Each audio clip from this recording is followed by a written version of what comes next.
आज हम पढ़ेंगे प्रेजेंट इंडिफिनिट के इंट्रोगेटिव सेंटेंसेस के बारे में। इंट्रोगेटिव प्रश्नवाचक सेंटेंसेस वाक्य क्या पहचान है।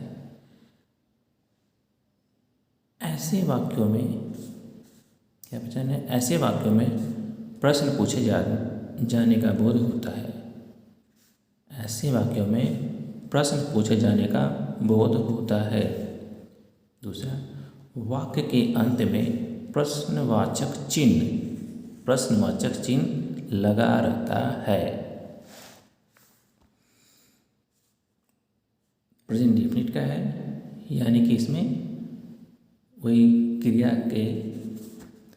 के अंत में ताती ते और है आता है। जैसे वह वहाँ क्या करती है, वह वहाँ क्या करती है, यानी कि इस वाक्य में क्या प्रश्नवाचक है, ता ती ते, क्रिया में क्या है, ता ती ते आया है, यानी कि प्रेजेंट इंडेफिनिट है। प्रश्नवाचक चिन्ह, वह वहाँ क्या करती है, तो क्या की अंग्रेजी क्या होती है, what does she do their. दूसरा वाक्य, सोनू गाली देता है। प्रश्नवाचक है, पढ़ना कैसे है, सोनू गाली देता है। Does Sonu abuse. तो आपने देखा कि प्रश्नवाचक वाक्य भी दो प्रकार के होते हैं। प्रश्नवाचक वाक्य भी दो प्रकार के होते हैं। क्या एक वाक्य में वाट के बाद डज आया है और दूसरे वाले वाक्य में पहले डज आया है। तो दो प्रकार के होते हैं। जैसे वाक्य में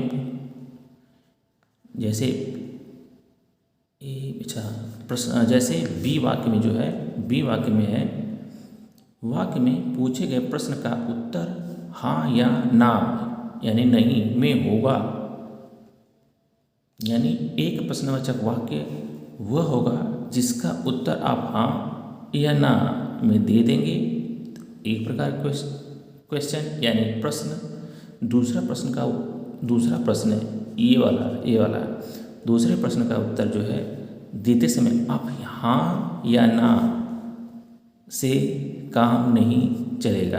यानी कि पूछे गए प्रश्न का अगर उत्तर आप देंगे तो उसमें हाँ या ना नहीं कर पाएंगे। जैसे फिर से देखते हैं, सोनू गाली देता है, तो आपका उत्तर होगा हाँ या ना। यानी सोनू गाली देता है तो हाँ, अगर नहीं देता है तो ना। लेकिन इस वाले वाक्य में वह वहाँ क्या करती है, अब इसका उत्तर आप हाँ या ना में नहीं दे पाएंगे। वह वहाँ क्या करते हैं तो आपको बताना पड़ेगा कि वहाँ पढ़ती है, लिखती है, घूमती है।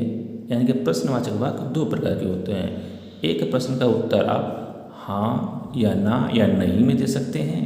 दूसरे प्रश्न का उत्तर आप पूरा विस्तार बताएंगे, उसका उत्तर हाँ या ना में नहीं दे पाएंगे।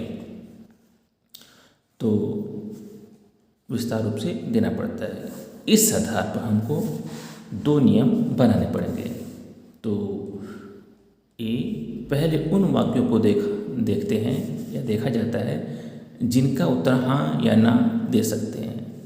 पहले उन वाक्यों को देखते हैं जिनका उत्तर हाँ या ना में दे सकते हैं। तो उनका क्या रूल है बनाने के लिए। तो हाँ या ना में देंगे तो आप पहले लगाइए डज। क्यों डज? ये प्रेजेंट इंडेफिनिट है, याद होगा डू माने करना होता है, ईएस लग गया तो क्या हो गया, सिंगुलर हो गया। तो ये इसकी सहायक क्रिया है, एक पहचान बता रहे थे। ये क्या है, डज क्या हो गया, सहायक क्रिया हो गई। मतलब आप क्या हो गया, ये एस लग गया तो एक वचन हो गया, लेकिन यहाँ पे डज क्या है, सहायक क्रिया है। डज के बाद एक वचन करता है, यस, एस, प्लस बहुवचन क्रिया। एस एस आ गया है, उसके पीछे कुछ भी रहे, बहुवचन क्रिया, यानी कि इसमें यस लग गया तो इसमें यस नहीं लगेगा। डच के बाद एक वचन कर्ता, फिर बहुवचन क्रिया प्लस बाकी वाक्य के पार्ट हिस्से। जैसे क्या दिलीप फल बेचता है, क्या दिलीप फल बेचता है, तो आप इसका उत्तर हाँ या ना में दे सकते हैं। तो इसलिए यहाँ पर वाट वर्ड का प्रयोग नहीं होगा। क्या दिलीप फल बेचता है, तो हमने क्या लिखा है, does Dilip sell fruits, does Dilip sell fruits, does Dilip sell fruits, does Dilip sell fruits. अगला, मोना नाव चलाती है, मोना नाव चलाती है। अब इसको ऐसे ही पढ़ना है, मोना नाव चलाती है, तो यहाँ पर पूर्ण विराम हो जाएगा, फुल स्टॉप हो जाएगा। लेकिन यहाँ पर प्रश्नवाचक है, कैसे पढ़ना है पड़ेगा। मोना नाव चलाती है, does Mona sail the boat, does Mona sail the boat. क्या वह मोबाइल चलाता या चलाती है, लड़का है तो चलाता, लड़की है तो चलाती है। क्या वह मोबाइल चलाता या चलाती है। डच, क्या ही या सी यूज द मोबाइल या सेलफोन, डज ही या सी यूज द मोबाइल या सेलफोन। मोबाइल को आप सेलफोन भी कह सकते हैं, मोबाइल भी कहते हैं, वैसे सेलफोन प्रॉपर वर्ड है। तो आपने क्या देखा, डज, हर वाक्य में डज पहले आया है और डज के बाद एक वचन करता है। मोना एक है, ही एक है, सी एक है, दिलीप एक है, यानी कि डज के बाद एक वचन करता, यानी एक वचन कर क्रिया, एक वचन करता, पहले से सहायक क्रिया है, उसके बाद क्या है, बहुवचन क्रिया। दूसरा नियम, डू, कौन से वाक्य जिसका उत्तर हाँ या ना में दे सकते हैं। डू के बाद बहुवचन करता है। अब ये देखिए यहाँ पे यस यस नहीं है, यानी कि ये क्या हो गया, बहुवचन हो गया। ये भी बहुवचन और ये वही बहुवचन है। डू के बाद बहुवचन करता है, यानी कि नाउन या प्रोनाउन या सब्जेक्ट प्लस बहुवचन क्रिया के बाकी वाक्य के बचे हुए शब्द। उसके बाद प्रश्नवाचक चिन्ह, इसमें भी प्रश्नवाचक चिन्ह, हर में प्रश्नवाचक चिन्ह, इसमें भी प्रश्नवाचक चिन्ह। जैसे क्या चिड़ियाँ आकाश में उड़ती हैं, क्या चिड़िया आकाश में उड़ती हैं, तो इसका उत्तर क्या होगा, हाँ या ना। तो यहाँ पे क्या हो जाएगा, चिड़ियाँ हैं, बहुत सारी हैं। Do the birds fly in the sky, do the birds fly in the sky, यानी बहुवचन बहुवचन। वे अभ्यास करते हैं, वे अभ्यास करते हैं, वे अभ्यास करते हैं। Do they do, do they do exercise, उसका भी उत्तर क्या हो जाएगा, वे अभ्यास करते हैं, हाँ या ना। डू, क्या दे वे डू करते हैं एक्सरसाइज। क्या ईना और मीना चाय पीती हैं, do Ina and Meena take a cup of tea, take. यहाँ पर ड्रिंक का प्रयोग नहीं होगा, वैसे ड्रिंक लिख दिए हैं। चाय को आप चुस्की में लेते हैं, इसलिए टेक का प्रयोग है। ड्रिंक का मतलब होता है एक, जैसे पानी पिया जाता है वैसे ले लेना, लेकिन हम चाय को ऐसे ले ही नहीं पाएंगे, इसीलिए कहते हैं take. Do Ina and Meena take a cup of tea. Sonu और मोनू गोली खेलते हैं, पूछ रहा है। सोनू और मोनू गोली खेलते हैं, पूछ रहा है, प्रश्नवाचक वाक्य है। तो यहाँ पर दो लोग हो गए तो डू, एक वचन होता है तो does. Do Sonu and Monu play गोली, do Sonu and Monu play गोली। दूसरा वाक्य अब देखते हैं बी प्रकार के। वे प्रश्नवाचक वाक्य जिनकी उत्तर हाँ या ना में नहीं दिए जा सकते। किसमें? बहुवचन में। अच्छा, बहुवचन हो गया क्या? हाँ, बहुवचन हो गया। तीसरा नियम, वे प्रश्नवाचक जिनके उत्तर हाँ हाँ ठीक है। अब यहाँ तो डू हो गया, अब डू के पहले भी वाला वाक्य देख लेते हैं। अच्छा, डच दिलीप, अच्छा ठीक ठीक, ये एक वचन है। डच के पहले WH फैमिली का, फिर एक वचन करता, फिर बहुवचन क्रिया। ठीक है, अब तक हमने क्या पढ़ा? Dutch, do. अब डच जो एक वचन वाला है उसके पहले WH फैमिली का प्रयोग करना। किसान खेत में क्या करता है? किसान खेत में क्या करता है? तो इसका उत्तर हाँ या ना में नहीं दे सकते हैं। किसान खेत में क्या करता है, तो इसको क्या, क्या नहीं कि वाट। किसान एक है तो does. What does a farmer do in the field? What does a farmer do in the field? यानी कि फार्मर क्या डू करता है इन द फील्ड, अपने खेत में, अपने मैदान में। रेलगाड़ी स्टेशन पर कब पहुंचती है? अब इसका उत्तर हाँ या ना में नहीं हो सकता है। रेलगाड़ी स्टेशन पर कब पहुंचती है? देखिए वाक्य में ता ती ते है, प्रश्नवाचक वाक्य है, प्रश्नवाचक चिन्ह है। तो वैन माने कब, वैन माने कब। Van does the train around the platform या स्टेशन? अच्छा, यहाँ पर अच्छा प्लेटफॉर्म या स्टेशन, अभी हम क्या पूछा है? स्टेशन। तो स्टेशन वर्ड सही रहेगा। स्टेशन के अंदर कई प्लेटफॉर्म होते हैं। When does the train arrive at station? एक स्टेशन पर दो प्लेटफॉर्म हो सकते हैं, तीन हो सकते हैं, एक भी हो सकता है। तो यहाँ पे स्टेशन वर्ड सही है। When does the train arrive at station? Station के अंदर प्लेटफॉर्म होता है, जबकि यहाँ प्लेटफॉर्म का जिक्र नहीं है। अच्छा, आपको यहाँ WH नहीं समझ में आया था, तो WH देखिए, WH फैमिली का मतलब होता है WH से शुरू होने वाले शब्द। WH फैमिली में क्या होता है? WH मतलब WHAT, वाट, वाट माने क्या। WHERE, वेयर, वेयर कहाँ। WHEN, वैन, कब। WHY, वाई, क्यों।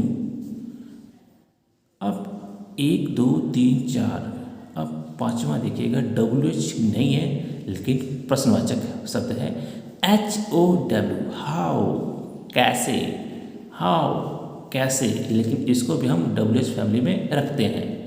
आगे देखिए WHO, हु, कौन, इसको हम अलग इसलिए किए हैं, इसका व्यवहार, इसका सेंटेंस बनाते समय इनके साथ प्रयोग किए गए नियम की तरह नहीं रखते हैं। ऐसे इसके सेंटेंस इन प्रश्नवाचक वाक्यों की तरह नहीं बनाए जाते हैं। अब यहाँ पर WH मतलब समझाया होगा। WH मतलब WH के पूरे फैमिली।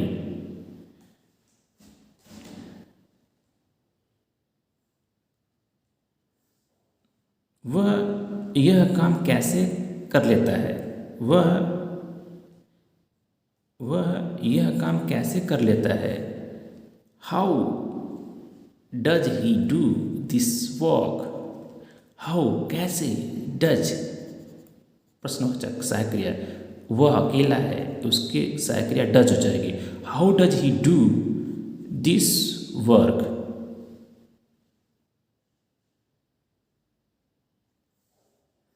दीपांशा क्यों पढ़ती हो? दीपांशा क्यों पढ़ती हो? दीपांशा अकेली है, क्यों, इसका उत्तर हाँ या ना में नहीं दे पाएंगे, नहीं दिया जा सकता। Why does Deepansha study? Why does Deepansha study? Why does Deepansha study प्रश्नवाचक वाक्य। यह बस कहाँ जाती है? वेयर डज दिस बस गो? वेयर डज दिस बस गो? एक वचन है, डज लग गया है, एक वचन एक वचन एक वचन। वेयर कहाँ गो जाती है। वेयर डज दिस बस गो।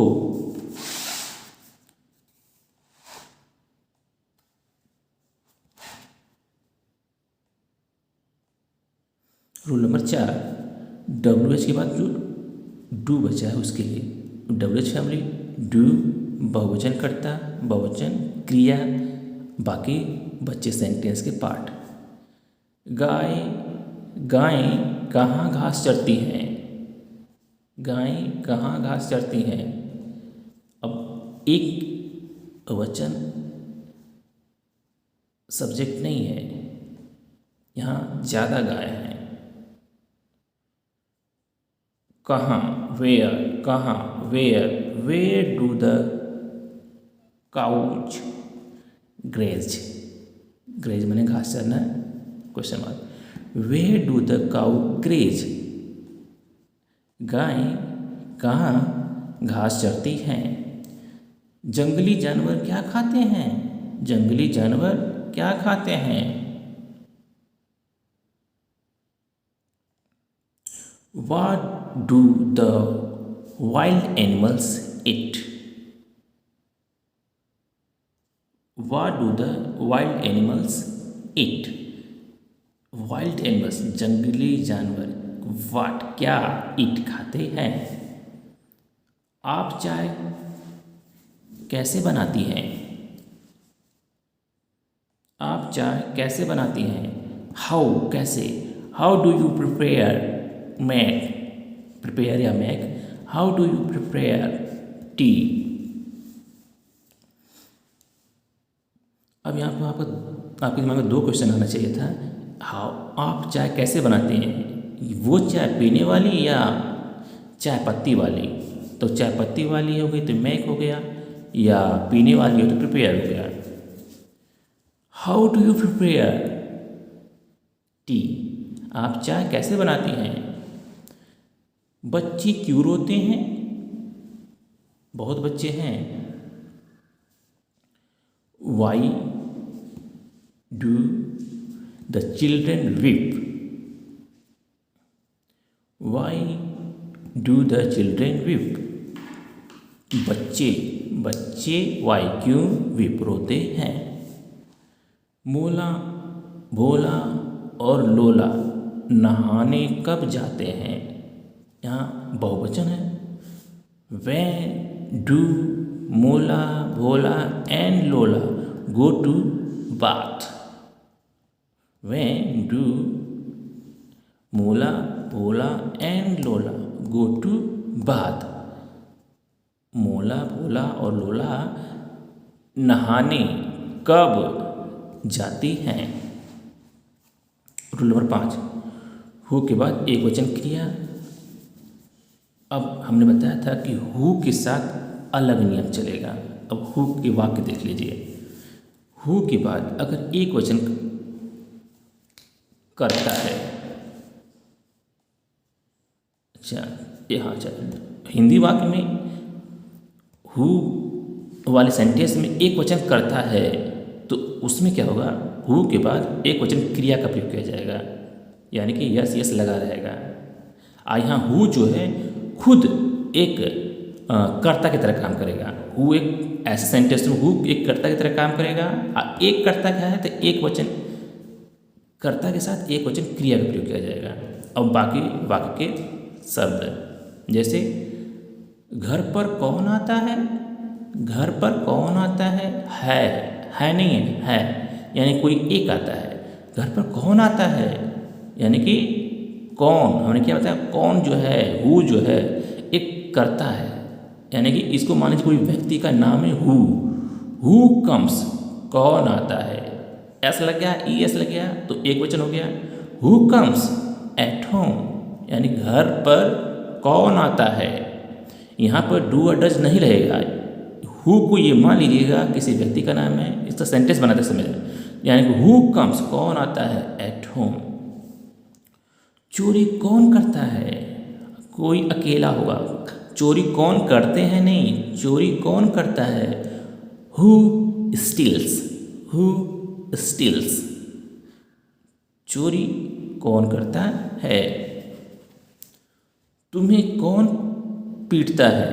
अकेला कोई होगा, तुम्हें कौन पीटता है? अब यहाँ पर हु बीट्स, दिमाग में रहे कि ये हमेशा कोई एक व्यक्ति की तरह कोई है, एक व्यक्ति की तरह काम करेगा।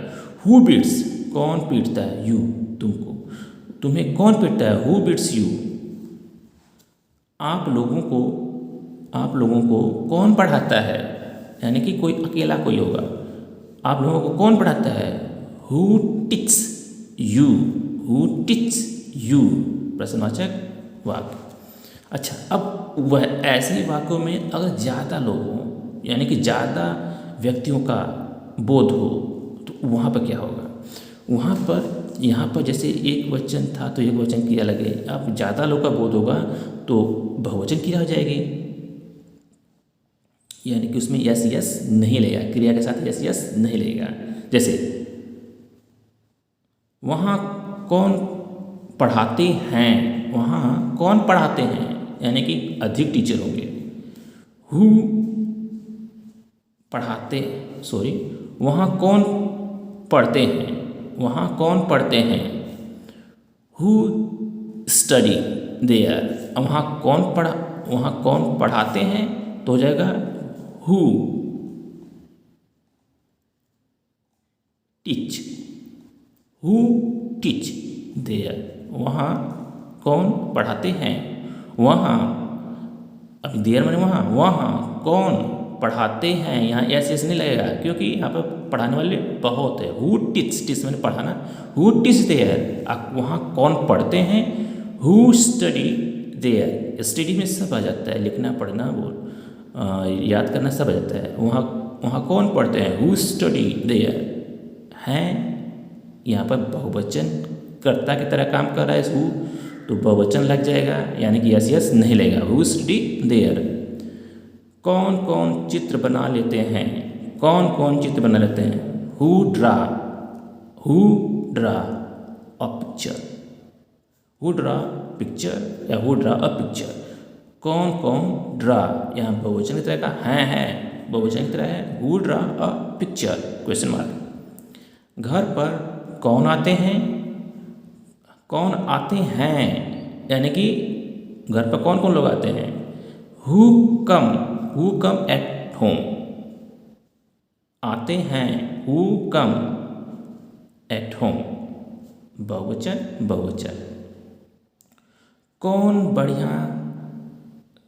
बढ़िया नाचते हैं, कौन कौन लोग बढ़िया नाचते हैं, कौन कौन बढ़िया नाचते हैं, नाचने में बहुत हो गए। हु डांस वेल, प्रश्नवाचक चेन। ये है आपकी एक्सरसाइज की। आप उनको पढ़ करके आप इन वाक्यों का अनुवाद करेंगे। अगर नहीं समझ में आएगा तो फिर से ऊपर आप देख करके इसका ट्रांसलेशन करेंगे। धन्यवाद।